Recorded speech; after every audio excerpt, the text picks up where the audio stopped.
ಸಿಂಹರಾಶಿ ಮನೆಯಲ್ಲಿ ಹಿರಿಯರ ಆಶೀರ್ವಾದವನ್ನು ಪಡ್ಕೊಳ್ಳಿ, ದೊಡ್ಡವರ ಮಾತನ್ನ ಕೇಳಿ, ಮಾರ್ಗದರ್ಶನವನ್ನು ಪಡ್ಕೊಳ್ಳಿ. ಆಗ ಮಾತ್ರ ನಿಮಗೆ ಯಶಸ್ಸು ಬಹಳ ಸುಲಭವಾಗುತ್ತೆ ಅಂತ ಹೇಳಬಹುದು. ಸ್ನೇಹಿತರ ಸಹಾಯ ಸಹಕಾರ ಪರಿಪೂರ್ಣವಾಗಿರುತ್ತೆ. ಆಯಾ ವಯಸ್ಸಿಗೆ ಅನುಗುಣವಾಗಿ, ಆಯಾ ವ್ಯವಹಾರಕ್ಕೆ ಅನುಗುಣವಾಗಿ ನಿಮ್ಮ ಬಂಧುತ್ವ ಹೇಗಿರುತ್ತೋ ಆ ರೀತಿಯಲ್ಲಿ ಸ್ನೇಹಿತರು ನಿಮಗೆ ಸಹಾಯವನ್ನ ಸಹಕಾರವನ್ನ ನೀಡ್ತಾರೆ ಎನ್ನುವಂತಹ ಅರ್ಥ. ಪರಿಶ್ರಮಕ್ಕೆ ತಕ್ಕ ಪ್ರತಿಫಲ ಇದೆ. ಹಾಗಾಗಿ ನೀವು ಎಷ್ಟು ಕಷ್ಟಪಟ್ಟರೂ ಕೂಡ ಅದು ವ್ಯರ್ಥ ಆಗೋದಿಲ್ಲ ಅನ್ನುವಷ್ಟು ಮನಸ್ಸಿಗೆ ಸಮಾಧಾನ ಆಗುತ್ತೆ. ಕಷ್ಟಪಟ್ಟಷ್ಟು ನಿಮಗೆ ಲಾಭ ಇದೆ ಅನ್ನುವಂಥದ್ದು. ಸಾಂಸಾರಿಕವಾಗಿ ಸ್ವಲ್ಪ ಮಟ್ಟಿಗೆ ಅನ್ಯೋನ್ಯತೆ ಇರಲಿ. ಸಂಸಾರದಲ್ಲಿ ಯಾವುದೇ ಕಾರಣಕ್ಕೂ ಕೂಡ ಜಗಳವನ್ನು ಮಾಡಿಕೊಳ್ಳುವಂಥದ್ದು ಅಥವಾ ದ್ವೇಷವನ್ನು ಬೆಳೆಸುವಂಥದ್ದು, ಬೇರೆಯವರ ಮಾತನ್ನು ತಾತ್ಸಾರ ಮಾಡುವಂಥದ್ದು, ತುಚ್ಛೀಕರಿಸುವಂಥದ್ದು, ಇದು ಯಾವುದೂ ಕೂಡ ಬೇಡ. ಆ ಅನ್ಯೋನ್ಯ ಭಾವದಿಂದ, ಪ್ರೀತಿ ವಿಶ್ವಾಸದಿಂದ ನೀವು ಹೊಂದಿಕೊಂಡು ಹೋದರೆ ಎಲ್ಲವೂ ಕೂಡ ನಿಮಗೆ ಸುಲಭವಾಗುತ್ತೆ. ಸಾಯಂಕಾಲದ ಹೊತ್ತಿಗೆ ಕೆಲವು ವಿಚಾರಗಳು ಮನಸ್ಸಿಗೆ ದೊಡ್ಡ ಚಿಂತೆಯನ್ನ ತಂದಿಡ್ತಕ್ಕಂಥದ್ದಾಗುತ್ತೆ. ಆ ವಿಷಯವನ್ನು ಕುರಿತು ಯೋಚನೆ ಮಾಡಬೇಕಾದಂತಹ ಪರಿಸ್ಥಿತಿ ಬರುತ್ತೆ. ಆ ವಿಷಯದ್ದೇ ಯೋಚನೆಯೇ ಆಗ್ಬಿಡುತ್ತೆ. ಇದೆರಡನ್ನೂ ಕೂಡ ವಿಶೇಷವಾಗಿ ಗಮನಿಸಬೇಕಾಗತ್ತೆ. ದೊಡ್ಡವರಿಂದ ನಿಮಗೆ ಸಹಾಯ ದೊರಕುತ್ತೆ. ದೊಡ್ಡವರು ಅಂತಂದ್ರೆ ಎರಡರ್ಥ. ಒಂದು ಮನೆಯಲ್ಲಿ ಹಿರಿಯಕರು, ಇನ್ನೊಂದು ಸಮಾಜದಲ್ಲಿ ಹೆಸರನ್ನ ಗಳಿಸಿ ಮುಖ್ಯವಾದಂತಹ ವ್ಯಕ್ತಿಗಳು ಅಂತ ಹೇಳಿ ಅರ್ಥ ಮಾಡಿಕೊಳ್ಬೇಕು. ದುರ್ಗಾದೇವಿಯನ್ನ ಪ್ರಾರ್ಥನೆ ಮಾಡಿ ಶುಭವಾಗಿ. ಕನ್ಯಾ ರಾಶಿ ಖಾಸಗಿ ಕ್ಷೇತ್ರದಲ್ಲಿ ಕೆಲಸ ಮಾಡ್ತಕ್ಕಂಥವ್ರಿಗೆ ಸ್ವಲ್ಪ ಸಮಸ್ಯೆಗಳಾಗತ್ತೆ. ತೊಂದರೆಗೂ ಕೂಡ ಅವಕಾಶ ಇದೆ. ನಂಬಿ ಮೋಸ ಹೋಗ್ತಕ್ಕಂಥದ್ದು, ಏನೋ ಹೇಳಿಬಿಟ್ಟಿದ್ದಾರೆ ಅದರಂತೆ ಆಗತ್ತೆ ಅಂತ ಹೇಳಿ ನಂಬಿ ನಿಮ್ಮ ಕೆಲಸವನ್ನ ನೀವು ಪ್ರಾಮಾಣಿಕವಾಗಿ ಮಾಡ್ತಾ ಬಂದಿರ್ತೀರಿ. ಆದರೆ ಆ ಪ್ರಾಮಾಣಿಕತೆಗೆ, ನಿಷ್ಠೆಗೆ ಏನೂ ಬೆಲೆ ಸಿಕ್ಕದೇ ಇರುವ ಹಾಗೆ ಆಗ್ಬಿಡುತ್ತೆ. ಅದು ಮನಸ್ಸಿಗೆ ತುಂಬ ದೊಡ್ಡ ಆಘಾತವನ್ನು ಉಂಟು ಮಾಡ್ತಕ್ಕಂಥದ್ದು. ವಿದ್ಯಾರ್ಥಿಗಳಿಗೆ ದಿವಸ ತುಂಬ ಚೆನ್ನಾಗಿದೆ. ನಿಮ್ಮ ವಿದ್ಯಾ ಕ್ಷೇತ್ರದಲ್ಲಿ ಏನನ್ನಾದರೂ ವಿಶೇಷವಾಗಿ ಸಾಧನೆಯನ್ನ ಮಾಡಬೇಕು ಅನ್ನುವಂಥವ್ರು ಈ ದಿವಸ ಅದಕ್ಕೆ ಮುಂದಾಗುವಂಥದ್ದು. ದಾಂಪತ್ಯದಲ್ಲಿ ಕಲಹ ಉಂಟಾಗುತ್ತೆ. ಗಂಡ ಹೆಂಡತಿಯರ ಮಧ್ಯದಲ್ಲಿ ಜಗಳಕ್ಕೆ ಈ ದಿವಸ ಅವಕಾಶ ಇದೆ. ಜಗಳ ಮಾಡೋದಕ್ಕೆ ಅವಕಾಶ ಮಾಡಿಕೊಡಬೇಡಿ. ಹಣಕಾಸಿನ ವಿಚಾರದಲ್ಲಿ ಸ್ವಲ್ಪ ಮಟ್ಟಿಗೆ ನೆಮ್ಮದಿ ಸಿಕ್ಕುವಂತಹ ದಿವಸ. ಏನೋ ದೊಡ್ಡ ಲಾಭ ಆಗ್ಬಿಡುತ್ತೆ ಅಂತ ಹೇಳಿ ಭ್ರಮೆ ಬೇಡ. ಆದರೆ ನಿಮಗಿರ್ತಕ್ಕಂತಹ ಸಣ್ಣ ಪುಟ್ಟ ಸಮಸ್ಯೆಗಳನ್ನ ನಿವಾರಣೆ ಮಾಡ್ಕೊಳ್ಳೋಕೆ ಎಷ್ಟೋ ಹಣ ಬೇಕಾಗುತ್ತೋ, ಸಂಸಾರವನ್ನ ನೀವು ದಾಟಿಸ್ಲಿಕ್ಕೆ ಅಥವಾ ಸಂಸಾರವನ್ನ ನಡೆಸಲಿಕ್ಕೆ ಅಥವಾ ನಿಮ್ಮ ವೈಯಕ್ತಿಕವಾದಂತಹ ಖರ್ಚಿಗೆ ಎಷ್ಟು ಹಣ ಬೇಕಾಗುತ್ತೋ ಅಷ್ಟು ಹಣ ನಿಮಗೆ ಸಿಕ್ಕುವಂಥದ್ದಾಗತ್ತೆ. ಹಾಗೆ ಮನೆಯಲ್ಲಿ ಹಿರಿಯಕರ ಆರೋಗ್ಯದಲ್ಲಿ ವ್ಯತ್ಯಾಸಗಳಾಗುವಂತಹ ಸೂಚನೆ ಕಾಣ್ತಾ ಇದೆ. ದೊಡ್ಡವರ ಆರೋಗ್ಯದಲ್ಲಿ ಯಾವುದೇ ರೀತಿಯ ವ್ಯತ್ಯಾಸಗಳಾದರೂ ತತ್ ಕ್ಷಣದಲ್ಲಿ ವೈದ್ಯರ ಸಲಹೆಯನ್ನು ಪಡ್ಕೊಳ್ಳಿ. ಆ ನಂತರದಲ್ಲಿ ಬೇಸರವನ್ನ ವ್ಯಕ್ತಪಡಿಸಿದರೆ, ಬೇಜಾರನ್ನ ಮಾಡಿಕೊಂಡ್ರೆ ಯಾವ ಪ್ರಯೋಜನವೂ ಕೂಡ ಆಗದೇ ಇರತಕ್ಕಂಥದ್ದು.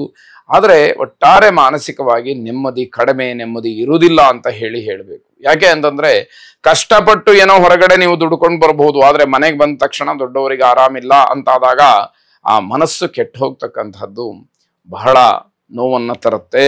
ಸೂರ್ಯನಾರಾಯಣನನ್ನ ವಿಶೇಷವಾಗಿ ಪ್ರಾರ್ಥನೆ ಮಾಡಿ. ಆರೋಗ್ಯಂ ಭಾಸ್ಕರಾದಿಚ್ಛೇತ್ ಎಂಬುದು ಶಾಸ್ತ್ರ. ಹಾಗಾಗಿ ಆರೋಗ್ಯದಲ್ಲಿ ಸರಿಯಾದಂತಹ ಸ್ಥಿತಿ ಇರಬೇಕು ಅಂತಾದರೆ ಸೂರ್ಯನಾರಾಯಣನನ್ನ ಪ್ರಾರ್ಥನೆ ಮಾಡಬೇಕು. ಶುಭವಾಗಿ. ತುಲಾರಾಶಿ ಪ್ರೇಮಿಗಳಿಗೆ ಬಹಳ ಶುಭವಾದಂತಹ ದಿವಸ. ಹಾಗಾಗಿ ಆ ಒಳ್ಳೆಯ ಸಮಯವನ್ನ ಒಳ್ಳೆಯ ವಿಚಾರಕ್ಕೆ, ಒಳ್ಳೆಯವರ ಭೇಟಿಗೆ ಇಟ್ಟುಕೊಂಡ್ರೆ ನಿಮ್ಮ ಕೀರ್ತಿ, ನಿಮಗಿರತಕ್ಕಂತಹ ಹೆಸರು ಇನ್ನಷ್ಟು ಗಟ್ಟಿಯಾಗುತ್ತೆ. ಆರೋಗ್ಯದಲ್ಲಿ ಸಣ್ಣ ಪುಟ್ಟ ಸಮಸ್ಯೆಗಳು ಕಾಡಬಹುದು. ಅದೇನು ಬಹಳ ದೊಡ್ಡದಾಗಿ ಆಲೋಚನೆ ಮಾಡಬೇಕಾದಂಥದ್ದಲ್ಲ. ಆದರೂ ಕೂಡ ಯಾಕೆ ಮುನ್ನೆಚ್ಚರಿಕೆಯನ್ನು ತಗೊಂಡ್ಬಿಟ್ರೆ ಯಾವ ಸಮಸ್ಯೆಗೂ ಕೂಡ ಅವಕಾಶಗಳು ಅಲ್ಲಿ ಇಲ್ಲದೆ ಇರುವ ಹಾಗಾಗುತ್ತೆ. ಯಾರನ್ನೂ ಕೂಡ ಅಗೌರವ ಮಾಡಬೇಡಿ. ಅವರವರ ಯೋಗ್ಯತೆ, ಅವರವರ ಬುದ್ಧಿವಂತಿಕೆ, ಅವರವರ ಸ್ಥಾನಮಾನ ಅವರವರಿಗೆ ಇದ್ದೇ ಇರುತ್ತೆ. ಆದರೆ ನಾವು ಏನೋ ಮಾತನ್ನಾಡಿ ಅವರ ಒಂದು ಯೋಗ್ಯತೆಯನ್ನು ಅಳೆಯೋದಕ್ಕೆ ಹೋಗಿ ನಾವು ಚಿಕ್ಕವರಾಗ್ಬಿಡ್ತೀವಿ. ಅಂತಹದ್ದಕ್ಕೆ ಅವಕಾಶಗಳು ಬೇಡ ಅಂತ ಅರ್ಥ. ಅನಗತ್ಯವಾದಂತಹ ವೆಚ್ಚಗಳು ತನ್ನಿಂದ ತಾನೇ ಕಡಿಮೆ ಆಗ್ತಾ ಹೋಗುತ್ತೆ.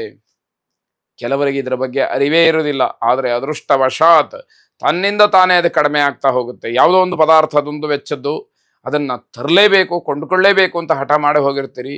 ನಿಮ್ಮ ಅದೃಷ್ಟವೋ ದುರಾದೃಷ್ಟವೋ ಆ ಪದಾರ್ಥ ಇರುವುದೇ ಇಲ್ಲ. ಆಗ ನೀವು ವಾಪಸ್ ಬರ್ತೀರಿ, ಆ ಹಣ ನಿಮಗೆ ಉಳಿದ ಹಾಗಾಯಿತು. ಈ ರೀತಿಯಲ್ಲಿ ಆಗತಕ್ಕಂತಹ ದುಂದು ವೆಚ್ಚ ತನ್ನಿಂದ ತಾನೇ ಹತೋಟಿಗೆ ಬರ್ತಕ್ಕಂಥದ್ದಾಗತ್ತೆ. ಅನಗತ್ಯವಾದಂತಹ ವೆಚ್ಚ ಕಡಿಮೆಯಾಗಿದ್ದು ಮನಸ್ಸಿಗೆ ಸಮಾಧಾನವಾಗುತ್ತೆ. ಯಾರನ್ನೂ ಕೂಡ ಪೂರ್ಣವಾಗಿ ಅವಲಂಬಿಸಿ ವ್ಯವಹಾರವನ್ನು ನಡೆಸಬೇಡಿ. ಬೇರೆಯವರನ್ನ ಪೂರ್ಣವಾಗಿ ನಂಬಿದಾಗ ನಿಮಗೆ ಅದು ತೊಂದರೆಗೆ ಕಾರಣ ಇದೆ. ನಿಮ್ಮ ಶಿಸ್ತುಬದ್ಧವಾದಂತಹ ಜೀವನಕ್ಕೆ ಬೆಲೆ ಇದೆ. ಹಾಗಾಗಿ ಶಿಸ್ತನ್ನು ಮೀರಿ, ಶಿಸ್ತನ್ನು ದಾಟಿ ಎಲ್ಲೂ ಕೂಡ ವರ್ತಿಸಬೇಡಿ ಅಂತಕ್ಕಂಥದ್ದು. ನವಗ್ರಹರನ್ನು ವಿಶೇಷವಾಗಿ ಪ್ರಾರ್ಥನೆ ಮಾಡಿ ಶುಭವಾಗಿ.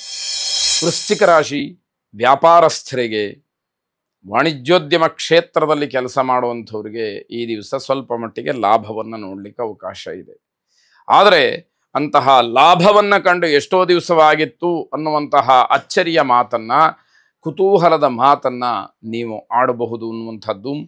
ಗಂಭೀರವಾಗಿ ಚರ್ಚೆ ಮಾಡಿದಂತಹ ಯಾವ ವಿಷಯ ಇದೆ ಅದರಿಂದ ಅನುಕೂಲವಾಗುತ್ತೆ. ಅಂದರೆ ಯಾವ ವಿಷಯಕ್ಕೆ ನೀವು ಪರಿಪೂರ್ಣವಾಗಿ ಇದರ ಬಗ್ಗೆ ಮಾಹಿತಿಯನ್ನು ತಿಳಿಲೇಬೇಕು, ಅದರಂತೆ ನಡ್ಕೊಳ್ಬೇಕು ಅಂತ ಹೇಳಿ ಸಂಕಲ್ಪ ಮಾಡ್ತಿರೋ ಆ ವಿಷಯದಿಂದ ನಿಮಗೇನೂ ತೊಂದರೆ ಆಗೋದಿಲ್ಲ. ತಾತ್ಸಾರ ಭಾವದಿಂದ ನೋಡಿದಂತಹ ವಿಚಾರಗಳಿಂದ ನಿಮಗೆ ನಷ್ಟ ಆಗುವಂಥದ್ದು ಖಚಿತವಾಗುತ್ತೆ.